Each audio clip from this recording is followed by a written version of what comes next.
Hai, saya Caleb dan hari ini saya akan menunjukkan langkah demi langkah cara mengatur VPS Docker Anda sendiri menggunakan Hostinger. Jika Anda ingin mulai bekerja dengan Docker, atau Anda hanya ingin cara cepat siapkan VPS untuk deploy aplikasi, video ini akan memandu Anda dari awal hingga akhir. Kita akan mulai dengan memilih template VPS yang sudah dilengkapi Docker. Setelah itu, saya akan mengamankan pengaturan Anda dengan domain khusus dan sertifikat keamanan. Dan di akhir video ini, Anda akan memiliki VPS Docker yang siap digunakan, yang sudah disiapkan untuk proyek pertama Anda, mulai dengan memilih paket VPS. Anda dapat diskon 10% untuk hosting ke VPS apapun. Dapatkan diskon, kunjungi tautan di layar atau tautan pertama di deskripsi. Tautan mitra khusus kami otomatis menerapkan kode kupon, memastikan Anda dapat penawaran terbaik. Anda diarahkan ke halaman ini. Saya klik klaim penawaran, membawa kita ke paket VPS. Untuk tutorial ini, saya akan memilih paket KVM2.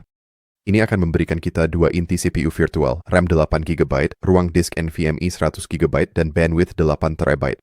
Ini sudah lebih dari cukup tenaga dan ruang untuk menjalankan Docker dengan lancar. Jika nanti Anda membutuhkan performa yang lebih atau kurang, Anda selalu bisa mengupgrade atau menurunkan paket Anda kapan saja. Tapi untuk video ini, saya akan memilih KVM2. Jadi di sini saya akan klik pilih paket. Selanjutnya, kita bisa memilih jangka waktu penagihan kita. Secara default, ini diatur ke 24 bulan, yang akan mengoptimalkan penghematan Anda dan memberi Anda domain gratis. Anda juga bisa mengubahnya dari 24 bulan menjadi paket 12 bulan atau paket 1 bulan. Saya sarankan untuk memilih setidaknya paket 12 bulan. Ini tetap akan memberikan Anda banyak penghematan dan juga domain gratis itu.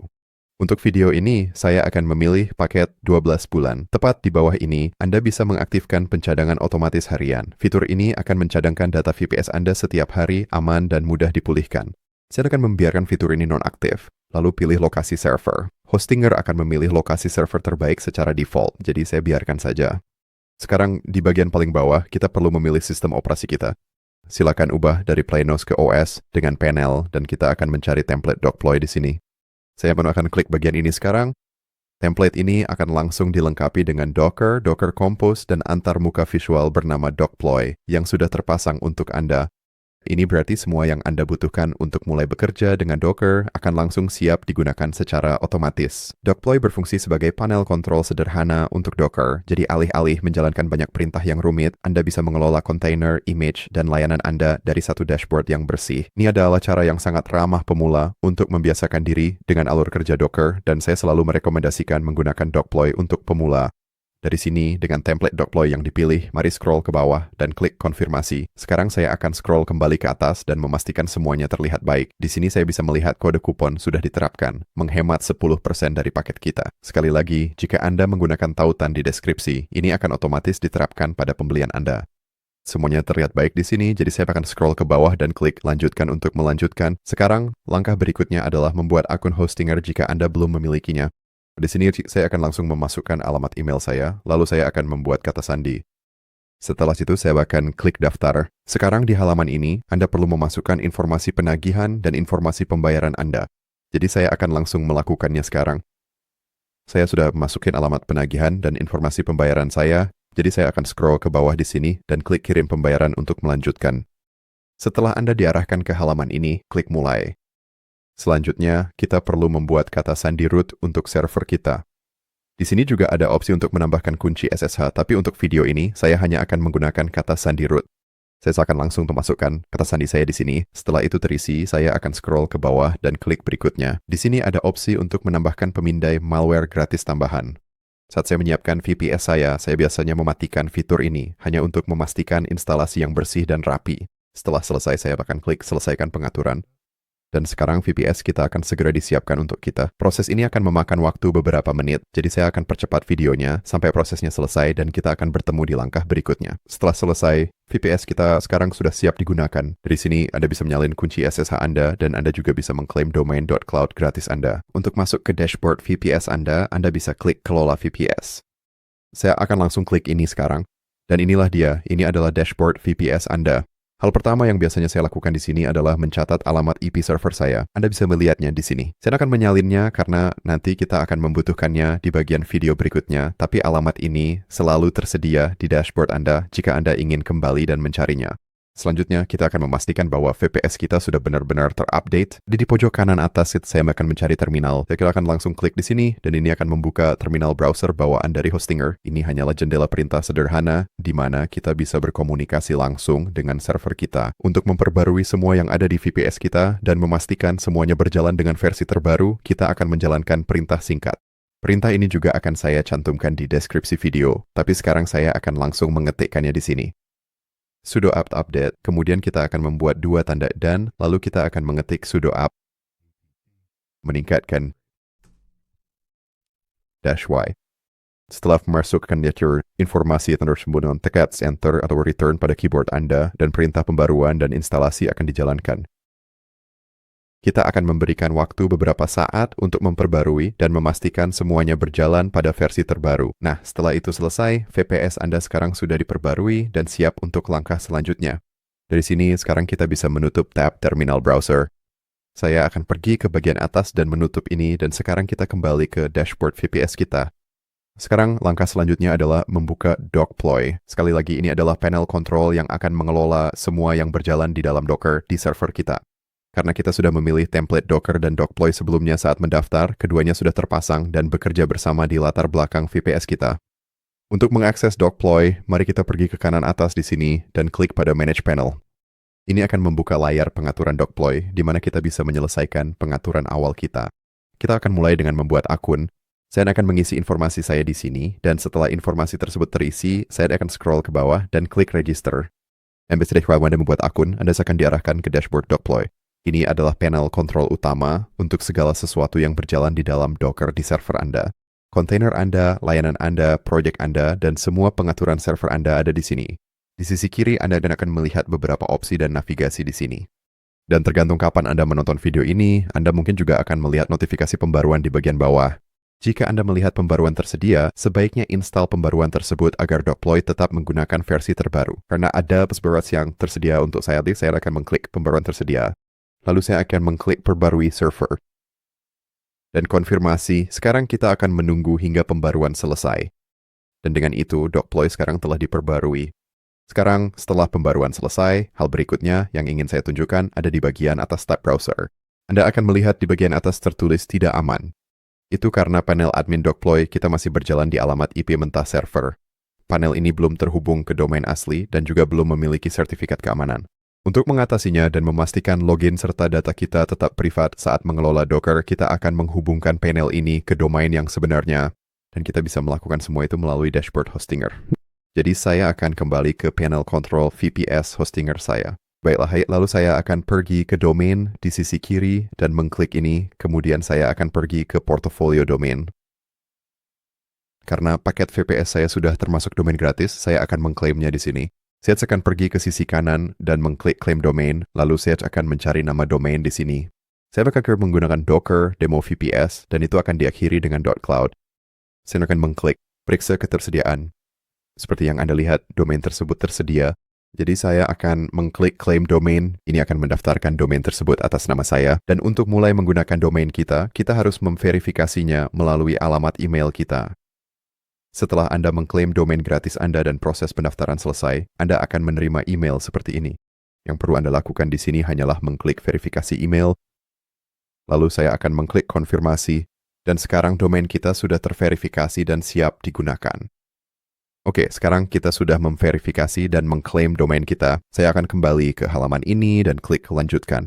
Dari sini saya akan klik lewati. Lalu, di sisi kiri, saya akan pergi ke DNS dan name server. Kemudian saya akan menggulir ke bawah dan menemukan catatan DNS saya di sini. Setiap kali Anda mendapatkan domain baru, akan ada beberapa catatan DNS default yang perlu kita hapus. Yang pertama ada di bagian atas sini, dan Anda akan melihat itu diberi label CNAME. Lalu di bagian paling bawah, Anda akan menemukan catatan A default. Kita tidak ingin menyimpan catatan ini karena kita akan menghosting semuanya di VPS kita sendiri. Jadi jika kita membiarkan catatan default di sini, domain kita tidak akan tahu kemana harus mengarahkan lalu lintas. Jadi untuk memastikan semuanya berjalan lancar, kita akan menghapus kedua catatan ini. Jadi saya akan mulai dengan menghapus catatan A di bagian bawah. Saya akan klik hapus di sini. Lalu saya akan menggulir kembali ke atas dan menemukan catatan CNAME default di sini, dan saya juga akan menghapusnya. Dan guys, setelah itu selesai, kita akan menambahkan catatan kita sendiri yang langsung mengarah ke VPS kita. Pertama, saya akan menambahkan catatan A baru. Untuk nama, saya akan membiarkannya sebagai simbol @ dan untuk nilainya, saya akan menempelkan alamat IP VPS saya. Jika Anda ingat sedikit lebih awal di video ini, saya sempat menyebutkan untuk menulis atau menyalin alamat IP VPS Anda. Dan jika Anda perlu menemukannya, Anda bisa kembali ke dashboard VPS Anda dan menemukannya di sana. Lalu untuk TTL, saya akan mengubahnya menjadi 300. Ini hanya untuk memastikan perubahan ini lebih cepat tercermin di domain kita. Setelah itu, saya akan klik tambah catatan. Sekarang kita telah menambahkan catatan DNS baru pertama kita. Nah, untuk rekaman berikutnya, kita akan mengubah nama dari simbol Answer menjadi WWW. Kemudian kita akan membiarkan semua pengaturan lainnya tetap sama. Sekali lagi, klik tambah data. Kemudian klik konfirmasi. Sekarang kita telah menambahkan catatan DNS kedua kita. Sekarang kita akan menambahkan satu lagi, sebuah catatan, tetapi mengubah namanya dari www menjadi admin. Ini adalah domain yang akan mengarah langsung ke dashboard Dokplay kami. Dan pada dasarnya Anda sedang membuat subdomain dari domain utama Anda di sini. Jadi untuk mengakses dashboard admin Dokplay dalam kasus saya akan mengetik admin.dockervpsdemo.cloud. Dengan cara itu, saya bisa dengan mudah mengakses panel kontrol admin Dokplay saya kapan saja. Setelah itu selesai, mari kita klik tambah data dan konfirmasi lagi. Sekarang kita telah menambahkan catatan DNS ketiga dan terakhir kita. Sekarang kita telah menambahkan semua catatan DNS ini, tetapi proses ini bisa memakan sedikit waktu untuk berjalan di latar belakang. Jadi jangan berkecil hati jika perubahan pada domain Anda membutuhkan waktu lebih lama untuk terlihat. Dan sekarang domain kita udah tahu persis di mana VPS kita berada, tapi kita baru setengah jalan. Kita masih harus memberitahu Dokplay domain mana yang perlu digunakan untuk panel adminnya. Dan melakukan hal itu akan memungkinkan kita untuk menerbitkan sertifikat keamanan dan membuat dashboard benar-benar aman. Jadi sekarang saya akan kembali ke Dokplay. Saya akan pergi ke bagian atas dan membuka tab Dokplay saya. Lalu saya akan klik pada web server. Dan di sini saya bisa memasukkan domain saya. Dalam kasus saya di sini, saya akan mengetik admin.dockervpsdemo.cloud. Dan untuk kasus Anda akan memasukkan domain Anda sendiri di sini. Untuk email Let's Encrypt, Anda bisa memilih alamat email apa saja yang Anda inginkan. Dan di sini kita akan mengaktifkan sertifikat SSL kita. Aktifkan ini di sini. Dan untuk penyedia sertifikat, pastikan Anda memilih Let's Encrypt. Setelah semuanya selesai, mari klik simpan. Dan sekarang domain baru itu telah ditetapkan. Dan sekarang, jika Anda melihat di bagian atas, Anda bisa melihat masih tertulis tidak aman. Jadi kita perlu membuat tab baru dan memastikan bahwa domain yang telah kita tetapkan benar-benar berfungsi. Untuk melakukan ini, saya akan menyalin domain ini dan membuka tab baru. Saya akan menempelkan domain di sini, lalu tekan Enter pada keyboard saya. Dan sekarang, jika saya masuk ke pengaturan situs, Anda akan melihat bahwa koneksinya sekarang sudah aman. Dari sini, yang perlu Anda lakukan hanyalah masuk ke akun Dosipoi Anda. Saya akan mengklik tombol masuk. Sekarang panel kontrol admin Dosipoi kami 100% aman. Dan sekarang setelah semuanya terhubung dan aman, kita dapat membuat proyek pertama kita di Dokplay. Untuk membuat proyek, saya akan pergi ke pojok kanan atas sini dan mengklik buat proyek. Saya akan mulai dengan memberi nama proyek saya. Aku akan memberi nama ini. Pengaturan VPS Docker. Anda dapat menambahkan deskripsi jika Anda mau. Dari sini saya akan mengklik buat. Dan sekarang kita telah membuat proyek pertama kita. Sebuah proyek di Dokplay pada dasarnya adalah ruang kerja Anda. Di sinilah Anda akan mengatur apapun yang Anda deploy. Untuk membuat layanan, pergi ke pojok kanan atas dan klik buat layanan. Dan di sini Anda bisa membuat aplikasi basis data, Anda bisa menggunakan Docker, Compose, menggunakan template, dan bantuan AI. Dan semua ini akan beroperasi di dalam proyek Anda di satu ruang bersama ini. Dan sekarang Anda memiliki hostinger, VPS, yang menjalankan Docker dengan Dokplay terpasang dan diamankan dengan domain Anda sendiri. Dan Anda memiliki ruang proyek yang siap untuk deployment pertama Anda. Pada titik ini, server Anda bersih, sudah dikonfigurasi, dan siap untuk mulai menghosting aplikasi nyata. Dan jangan lupa, jika Anda ingin menghemat tambahan 10% untuk paket VPS hostinger apapun, pastikan Anda menggunakan tautan pertama di deskripsi video. Itu akan memastikan Anda mendapatkan penawaran terbaik. Sekarang, jika Anda ingin belajar cara melakukan deploy aplikasi web nyata, menghubungkan akun Dokplay Anda ke GitHub, menautkan database, dan bahkan menambahkan pelacakan analitik, saya telah membuat tutorial lengkap langkah demi langkah yang melanjutkan persis dari titik kita berhenti di video ini. Klik video di layar atau temukan tautannya di deskripsi untuk menonton. Terima kasih telah menonton video ini. Saya harap video ini membantu Anda. Dan dengan itu, sampai jumpa di video berikutnya.